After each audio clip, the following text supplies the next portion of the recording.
Hi everyone, welcome to my channel. Today we will learn 5 important legal terms in English and their Telugu translations. Let's begin.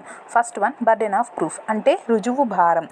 ఒక కేసులో నిజ నిజాలను నిరూపించాల్సిన బాధ్యత రెండు పార్టీలకు ఉంటుంది కదా, ఈ బాధ్యతనే బర్డెన్ ఆఫ్ ప్రూఫ్ అంటారు. రెండవది అన్లాఫుల్ అసెంబ్లీ అంటే అక్రమ సమావేశం, అంటే చట్టవిరుద్ధమైన పనులు చేయడానికి ఒక గ్రూప్ ఆఫ్ పీపుల్ ఒక సమూహంగా కూడినట్లయితే దాన్ని అన్లాఫుల్ అసెంబ్లీ అంటారు. మూడవదిగా కాంపౌండబుల్ అఫెన్స్ అంటే రాజీ పడదగిన నేరం.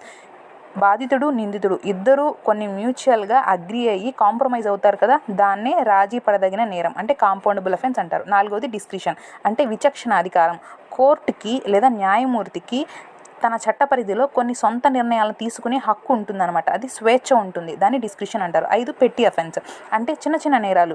ఇప్పుడు ట్రాఫిక్ రూల్స్ పాటించకపోయినా కొన్ని చలానా ఫైన్స్ వేస్తారు కదా. These are 5 basic legal terms translated into Telugu. If you like this, please like, share and subscribe